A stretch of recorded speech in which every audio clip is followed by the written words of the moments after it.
Good afternoon to you. Today we will continue with the Constitution, State Judiciary.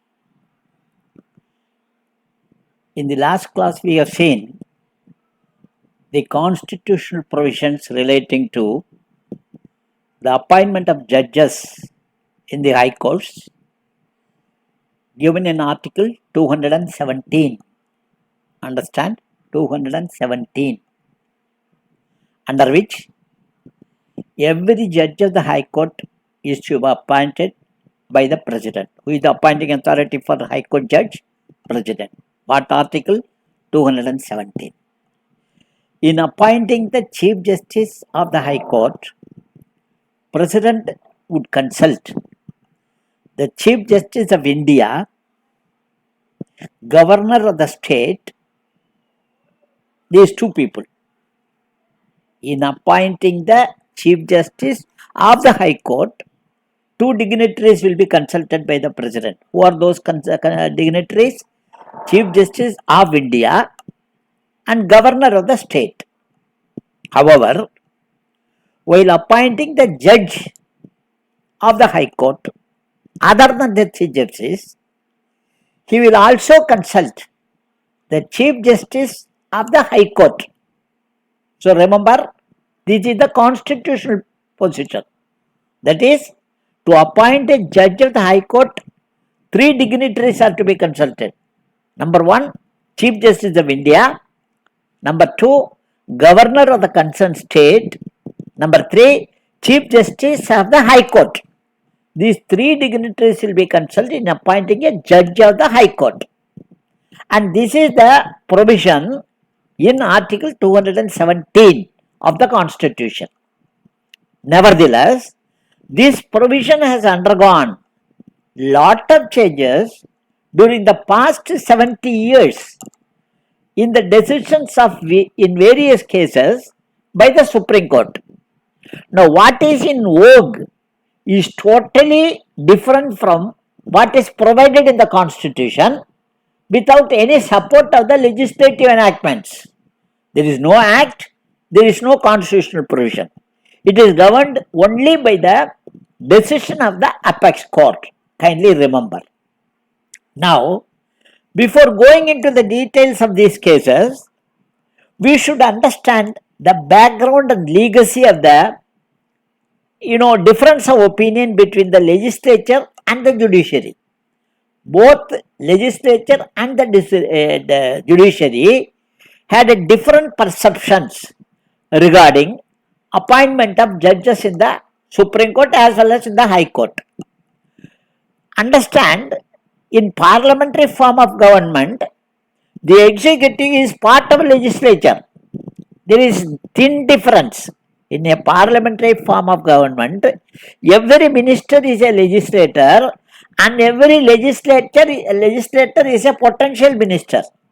So there is no difference, much difference between the legislature and the executive, because executive is part of the legislature.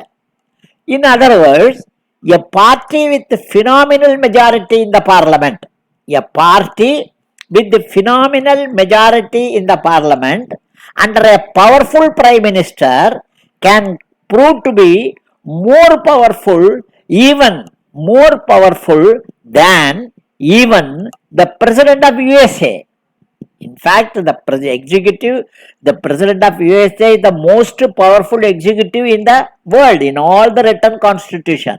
But in the Indian parliamentary system, parliamentary form of government, a prime minister who is commanding majority in Lok Sabha with more than 2/3 of the majority of the members in Lok Sabha, he can prove to be the more powerful executive than the executive of USA. This is a fact. In 1971 Lok Sabha elections, brought about such a situation in Indian politics, with Mrs. Gandhi as Prime Minister having more than 2/3 majority for her party in Lok Sabha. After the Bangladesh War, the elections were conducted. 1971, Mrs. Gandhi came back with thumping majority in Lok Sabha.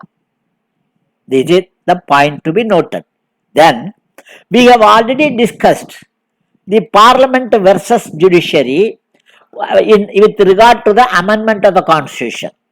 In Shankari Prasad versus Union of India, Sajjan Singh versus State of Rajasthan, in both the cases, Supreme Court held that Parliament had absolute powers to amend any part of the Constitution, including fundamental right. This is the fact which we have very detailed discussion. Now, in 1968 came the jolt in the decision of the Supreme Court in Golaknath case, in which it was declared that the Parliament cannot amend any part of the Constitution, much less the fundamental rights, because Parliament was elected only to rule and not to meddle with the Constitution. Supreme Court cited Article 13, which says that the state shall not make any law which takes away or abridges any of the rights conferred in Part 3 of the Constitution. If any law is made taking away, abridging any of the rights conferred in Part 3 of the Constitution, that law, to the extent of repugnancy, is null and void. The term law includes constitutional amendment also. So, Supreme Court cited Article 13 and Article 368 gives you only the procedure, power is not there. Where is the substantive power? Article 368 heading itself says procedure to amend the Constitution. Where is the power? Supreme Court asked. The Attorney General had no answer at all. So, in Golaknath case, Supreme Court declared that the Parliament has no power to amend any part of the Constitution, much less the fundamental rights. You can't touch the fundamental rights.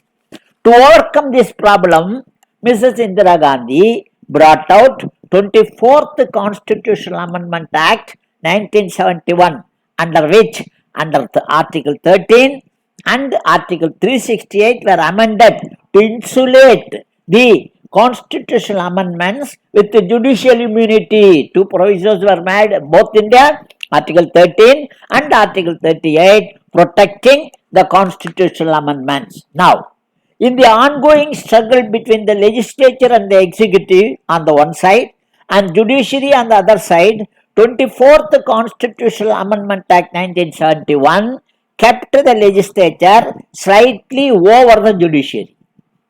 Okay, now this 24th Amendment Act, the Constitutional Amendment Act 1971, was challenged in the extremely popular case of Kesavananda Bharati versus State of Kerala. In addition to 24th Amendment Act of 1971, the validity of 24th Amendment Act, 25th Amendment Act and 29th Constitutional Amendment Act were also challenged in the Kesavananda Bharati versus State of Kerala. The question involved in the challenge is very simple. As to what extent the amending power conferred by Article 368 of the Constitution.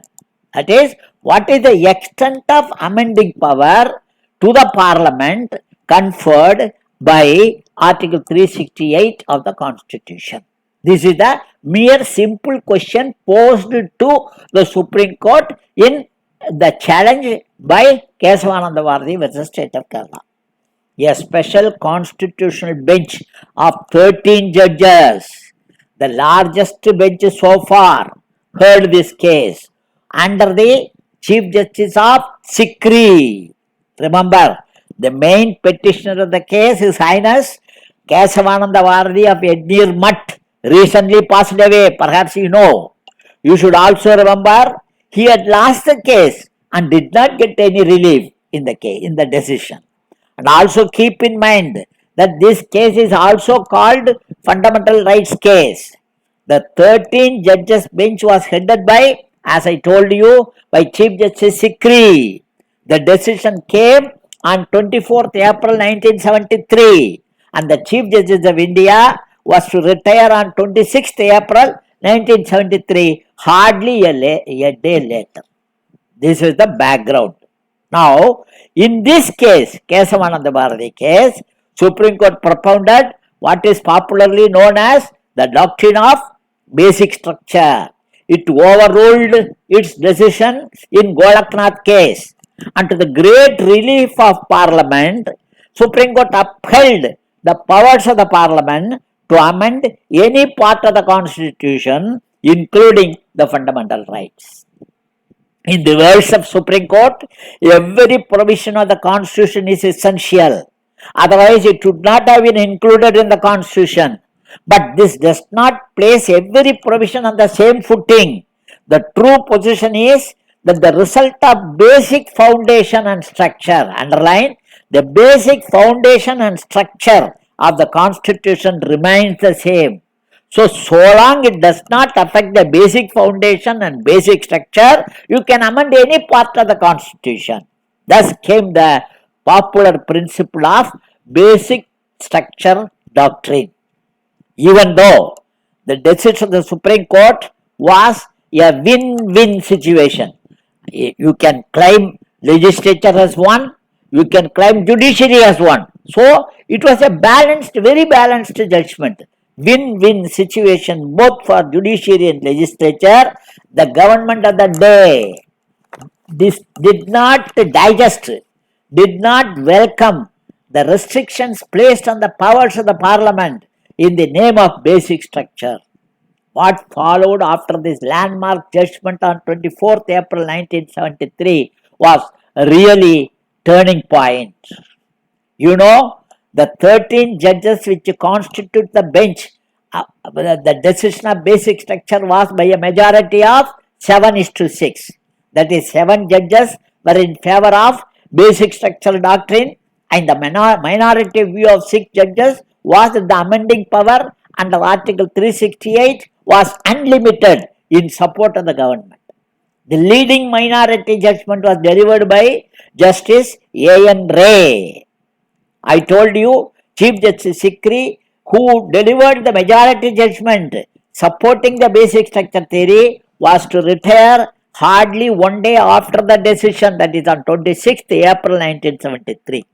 And the decision of Kesavananda Bharati came on 24th April 1973. The government of Mrs. Gandhi appointed Justice A.N. Ray as the Chief Justice of India, bypassing 3 senior-most judges, that is Shallat, Grover, Justice Shallat, Justice Grover, and Justice Hegde. All these 3 judges resigned within a few hours of their supersession. This is the turning point in the relation between the legislature and the judiciary, and the starting point for the friction between the two wings of the state. So, this is the basic how the total case difference of opinion emanated. In the Kesavananda Bharati case, Supreme Court listed certain essentials as part of basic structure. What are those? Like supremacy of constitution, rule of law, republican form of government, democratic form of government, secular character, demarcation of powers between legislature, executive and judiciary, etc. In the memorable case of 1980, judicial review was declared as basic structure. In K.P. Prasad versus Union of India of 1992, independence of judiciary was declared as basic structure. So, every judge, whenever they interpret, they will add one as a basic structure. Thus, the different decisions of the Supreme Court in the appointment of judges have rooted on the principle of basic structure, which include independence of judiciary. We will case all the cases, 4 cases I told you, first judge's case, second judge's case, third judge's case, and fourth judge's case of 2015. These cases we will see one by one. The first case is S.P. Gupta versus Union of India. This case is also known as first judge case. This is a very simple case. In this case, the question was whether in appointing the additional judge of the High Court, the President was bound by the advice of Chief Justice of India. Under Article 217 of the Constitution, the President is to consult 3 functionaries. Who are those functionaries? Chief Justice of India, Chief Justice of the High Court, governor of the state. In the present case, the president relied upon the advice of Chief Justice of Delhi High Court in refusing extension of the term of the additional judge Justice S.N. Kumar of Delhi High Court. The Supreme Court by 4:3 majority held that non-extension of term of Justice Kumar was valid. The central government took the decision not to extend the term of Justice Kumar on the basis of the letter of the Chief Justice of Delhi High Court regarding serious complaints against Justice Kumar. However, the Chief Justice of India recommended the extension on the basis that there is no material shown in support of the charge. President relied on the recommendation of Chief Justice of the Delhi High Court. In this case, Supreme Court held Chief Justice of India had no primacy over the opinion of the Chief Justice of the High Court, and all the three functionaries, that is Chief Justice of the High Court, Chief Justice of India and the Governor, are given equal importance in the consultation process. Thus, in S.P. Gupta case, otherwise called first judge's case, the primacy of government was upheld, overlooking the opinion of Chief Justice of India. It was also clarified the term consultation used in Article 217 is not concurrence. So, mere consultation with the Governor, Chief Justice of India, Chief Justice of High Court is enough. This is the decision of the first judge case of 1982, immediately after the Kesavananda Bharati case. The second judge case, third judge case and fourth judge cases we will discuss in the next class. Thank you very much. Thank you.